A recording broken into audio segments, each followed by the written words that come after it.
বাইরে প্রচণ্ড পরিমাণে বৃষ্টি হচ্ছে, তোমরা দেখো পুরো রাস্তায় জল জমে গেছে, দেখতে পারবে কিনা বুঝতে পারবে কিনা বুঝতে পারছি না।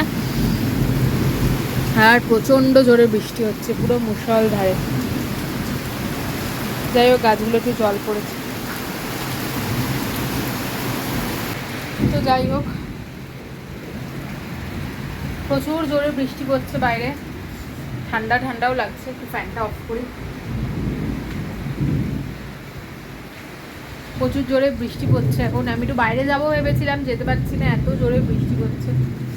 যাই হোক, একটু কমুক তারপরে যাব। প্রায় 2 ঘন্টা হয়ে গেছে, কন্টিনিউ হয়ে যাচ্ছে। মেঘ ডাকছে আর বজ্র ডাকছে কি জোরে জোরে, ভয়ও লাগে।